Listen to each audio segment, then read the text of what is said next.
तो अब मैं खतीब पाकिस्तान को दावत देने से पहले सिर्फ चंद मिनट के लिए बरादर अकबर प्रोफेसर हाफिज इनामुर रहमान साहब को दावत दूंगा कि वो यहाँ पर तशरीफ लाएं, वो मुख्तसर खिताब करेंगे। उनके बाद इंशाअल्लाह खतीब पाकिस्तान खालिद मुजाहिद साहब का खिताब होगा और उसके बाद इंशाअल्लाह आपके सामने कुरानदाजी होगी।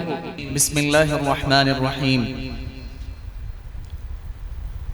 वमन यरग़बु अन मिल्लति इब्राहीम इल्ला मन सफ़िह नफ्सह वलक़द इस्तफ़ैनाहु फ़िद्दुनिया व इन्नहु फ़िल आख़िरति लमिनस सालिहीन।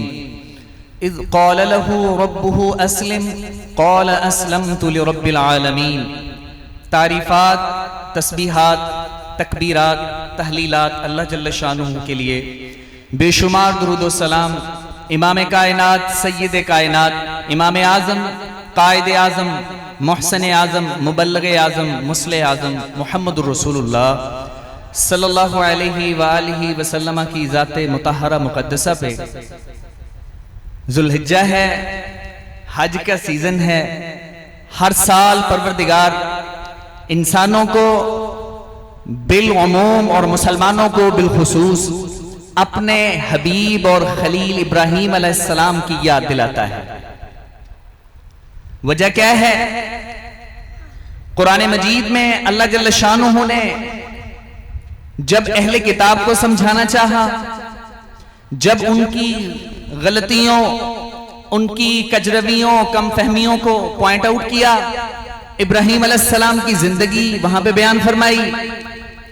जब मुशरिकीन मक्का जो अपने आप को इब्राहीम अलैहिस्सलाम का जानशी कहते थे, उनको समझाने की बारी आई, तब भी यही कि इब्राहीम तुम्हारे लिए नमूना। जब मुहम्मदुर रसूलुल्लाह सल्लल्लाहु अलैहि वसल्लम को सिखाना चाहा, तालीम देना चाहिए, तब भी पैटर्न, मॉडल, स्टैंडर्ड इब्राहीम अलैहिस्सलाम की जिंदगी। और जब आम मुसलमानों को, सहाबा इकराम को समझाने की बारी आई, तब भी फरमाया क़द कानत लकुम उस्वतुन हसनतुन फी इब्राहीम वल्लज़ीना मा, कि इब्राहीम की जिंदगी आम मुसलमानों के लिए भी नमूना है। और फिर सूरह अल बकरा के अंदर इरशाद फरमाया वमन यरग़बु अन मिल्लति इब्राहीम इल्ला मन सफ़िह नफ्सा, कौन साहिब ईमान ऐसा हो सकता है जिसे इब्राहीम की जिंदगी, इब्राहीम का तर्ज हयात, लाइफ स्टाइल, उनका दीन, मजहब वो पसंद ना हो? कौन है ऐसा? फिर ये आगे फरमाया इल्ला मन सफ़िह नफ्सा, वही जिसके अंदर सफाहत है, हमाकत है, बेवकूफी है, वही इब्राहीम की जिंदगी को पसंद नहीं कर सकता। वरना ईमान का लेवल जिसके अंदर जितना ज्यादा होगा, इब्राहीम की जिंदगी उसके लिए उतना ज्यादा नमूना बनेगा। सूरह अश-शुअरा के अंदर अल्लाह जल्ल शानुहु ने इब्राहीम अलैहिस्सलाम की दावत, उनकी दुआओं का जिक्र फरमाया है। मैं सिर्फ 2 पॉइंट आपके सामने रखूंगा। क्या फरमाते हैं अल्लाह जल्ल शानुहु से दुआ फरमा रहे हैं, वल्लज़ी अतमाउ अन यग़फ़िर ली ख़तीयती यौमद्दीन, अल्लाह वो जात है जिससे मैंने अपनी आस उम्मीद लगाई हुई है। मेरी उम्मीदों का मरकज़ो महवर, सेंटर ऑफ होप अल्लाह की जात है। अतमाउ, मैं तमा करता हूं, मैंने अल्लाह की जात के लिए अपने बाप को, जो इराक की उस वक्त थ्राइविंग सिविलाइजेशन का एलीट क्लास का एक मेंबर था, अयाशी वाली, वसाइल वाली, मालो दौलत वाली जिंदगी छोड़ के मैंने ए परवरदिगार तेरे दीन की खिदमत की है। मैंने यार दोस्त छोड़े, रिश्तेदार छोड़े, इलाका छोड़ा, मैंने हिजरत अपनाई।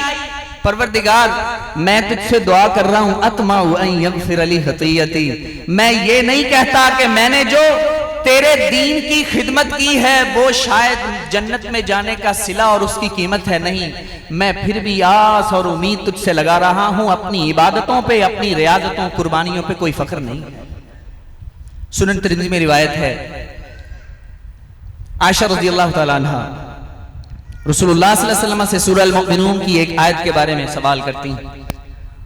कुरान मजीद सूरह अल-मुमिनून के अंदर अल्लाह फरमाते हैं वल्लज़ीना युअतूना मा आतव व क़ुलूबुहुम वजिला, ये वो लोग हैं नेकी का काम करते वक्त सुबूते बंदगी परवरदिगार के हुजूर पेश करते वक्त इनका दिल कांप रहा होता है। आयशा कहती हैं, अल्लाह के नबी, क्या ये वो लोग हैं कि जो गुनाहगार हैं और जब कभी नेकी करते हैं तो डर रहे होते हैं? फरमाया, सिद्दीक की बेटी नहीं, ये नमाजी हैं, रोजादार हैं, ज़कात अदा करने वाले, हज उम्रा करने वाले, खैरात के हसनात के काम करने वाले हैं, लेकिन खुदा के हुजूर जब इताअत पेश करते हैं दिल कांप रहा होता है कि परवरदिगार के स्टैंडर्ड को मिले हैं कि नहीं मिले। इबादत का वो लेवल, वो स्टेज, जो वो स्टैंडर्ड, वो क्राइटेरियन जो परवरदिगार ने सेट किया है, पता नहीं हमारी इबादत उस लेवल पे पहुंची है कि नहीं। और यही बात इब्राहिम अलैहिस्सलाम नेक लोग, पारसाओं को, खुदा तरसों को, मुत्तकीन को, मुहसिनीन को समझाना चाहते हैं कि लोगों, अगर परवरदिगार तौफीके बंदगी, तौफीके इताअत दे दे, उस पे फख्र गुरूर नहीं करना, स्पिरिचुअल एरोगेंस नहीं आना चाहिए। कोई नमाजी किसी बेनमाज से नफरत ना करे, उसे खुदा के रास्ते में लाने के लिए कोशिश करे। कोई रोजादार किसी बेरोजा से बदतमीजी से, गुस्ताखी से उसे इंफीरियर या कमतर गुनाहगार समझते हुए कभी भी उससे ट्रीट ना करे, ऐसा सुलूक इख्तियार ना करे, बल्कि परवरदिगार के रास्ते की तरफ लेके आए। तो फरमाया, वल्लज़ी अतमउ अन यग़फ़िर ली ख़तीअती यौमद्दीन, अल्लाह वो जात है कि जिससे मैंने उम्मीदें लगाई हुई हैं कि वो क़यामत के दिन मेरी खताओं से दरगुजर फरमा देगा, चश्म पोशी करेगा। ये नहीं है कि मैं तो जद्दुल अंबिया और मेरे बाद परवरदिगार ने मेरी नस्ल के अलावा रसूल कोई नहीं भेजना, इसलिए मुझे फख्र करना चाहिए कि मैंने तो इतनी दीनी खिदमत और सेक्रीफाइस और कॉन्ट्रीब्यूशंस हैं मेरी।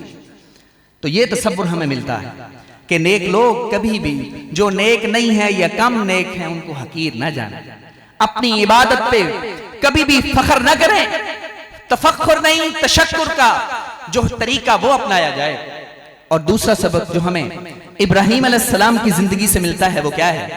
वो ये कि नेक लोगों से ताल्लुक, निस्बत और रिलेशन, एसोसिएशन वो कभी भी इंसान की निजात का सबब नहीं बन जाती, वो सोर्स ऑफ डिलीवरेंस सैल्वेशन नहीं है, जब तक कि इंसान पर्सनली, जाती तौर पे, इंडिविजुअल अपने आप को संवारने की कोशिश नहीं करता। देख लीजिए, जद्दुल अंबिया है, लेकिन कयामत के दिन बाप सामने होगा, इब्राहिम छुड़ा नहीं सकेगा। इब्राहिम कयामत के दिन अपने बाप को छुड़ा नहीं सकेगा। और इसी के साथ लिंक्ड है, एसोसिएटेड है तसव्वुरे सफारिश, कॉन्सेप्ट ऑफ इंटरसेशन जो कुरान ने दिया है। हर नेक बंदे को कयामत के दिन अल्लाह ने इख्तियार नहीं देना, जिसको चाहे, जिसकी चाहे सिफारिश कर दे। सिफारिश करने वाले को भी परवरदिगार मुंतखब करेगा, जिसकी होनी है उसको भी मुंतखब करेगा। और फरमाया कि इंडिविजुअल अकाउंटेबिलिटी, इनफिराती एहतिसाब होना अल्लाह के हुजूर, सिर्फ निस्बतों से काम नहीं चलेगा, चंद रसूम को अदा करके आप कहें कि हमारी निजात हो जाएगी, ये नहीं है।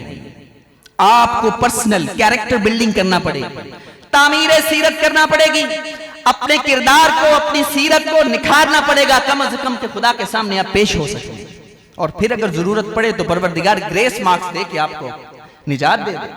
तो यहां हमें यह तसव्वुर मिलता है। नुज़ूल कुरान के वक्त ये तसव्वुर नहीं था, उस वक्त एटोनमेंट का, कंपनसेशन का तसव्वुर था, जो कि ईसाइयों की तरफ से आया था। और वो क्या कहते थे? वो ये कहते थे कि खुदा ने अपने बेटे को इंसानों के गुनाहों के कफारे में सूली पे चढ़ा दिया, अब इंसान जो मर्जी करते रहे, इनकी निजात हो जाएगी। और नतीजा क्या हुआ कि इंसान को बदकिरदारी का, बुरी सीरत और बुरे आमाल का सर्टिफिकेट मिल गया, और वो समझता है कि मुझे अब सीरत और किरदार की तामीर की कोई जरूरत ही नहीं। तो ये सबक मिलता है इब्राहिम अलैहिस्सलाम की जिंदगी से कि वो अपने बाप को, और फिर हक के वालिद भी अदा किया, अपने रब से दुआ भी करते रहे कि परवरदिगार रब्बिग़फिरली वली वालिदैया वलिल मुमिनीन यौम यक़ूमुल हिसाब, अल्लाह मेरे बाप को बख्श दे। लेकिन जब अल्लाह जल्ल शानुहू ने मना फरमा दिया कि आज से अपने बाप के लिए मग़फ़िरत की दुआ भी नहीं करनी, तो फिर रुक गए, कभी बाप के लिए दुआ नहीं की। तो ये असबाक हैं जो हमें इब्राहिम अलैहिस्सलाम की जिंदगी से मिलते हैं। अल्लाह जल्ल शानुहू हम इब्राहीम अलैहिस्सलाम की जिंदगी को अपने लिए मॉडल, पैटर्न, नमूना और स्टैंडर्ड कसवटी बनाने की तौफीक दे। और दूसरा भाई अब्दुल जब्बार की तरफ से ऐलान है कि इंशाअल्लाह नेक्स्ट ईयर, अगले साल 2 जो है वो हम मर्द भेजेंगे और 2 जो है यानी कुरानदाजी खवातीन की अलहदा हुआ करेगी, 2 उधर से जाया करेंगे। और उलमा की वो अलहदा, शामकोट के जो उलमा हैं, क्योंकि उनकी पहचान शामकोट है, तो शामकोट के उलमा की वो अलहदा से जो है वो करवाया करेंगे। और इंशाल्लाह नेक्स्ट ईयर इंशाल्लाह 5 लोग उम्रे पे जाएंगे। परवरदिगार उनकी इस खिदमत को, इस नेकी को कबूल मंजूर फरमाए। याद रखिए, नेकी का कोई भी काम है, खैर का कोई भी काम है, वो तौफीक के बगैर नहीं होता है। और तौफीक वो अल्लाह के हाथ में है। जैसे जैसे इंसान पॉलिश होता है, अल्लाह से खरा होता है, लेवल ऑफ सिंसिरिटी ज्यादा होती है, अल्लाह जल्ल शानुहू उस बैरियर को जो नेकी करने में रुकावट होता है, अल्लाह दूर फरमाते जाते हैं, नेकी आसान हो जाती है। अल्लाह जल्ल शानुहू से दुआ है कि परवरदिगार उन्होंने जो ये खैर का काम किया है कबूल व मंजूर फरमाए। और उनके जो अजीज रिश्तेदार, वालिद और भाई और बहन, जिनके लिए वो इसाले सवाब ये सारा कर रहे हैं, अल्लाह जल्ल शानुहू की मग़फ़िरत फरमाए। और जो लोग बैठे हुए हैं, अल्लाह जाने वाले हैं, अल्लाह जल्ल शानुहू उनका उम्रा कबूल व मंजूर फरमाए। व आखिर दावाना अनिल हम्दुलिल्लाह।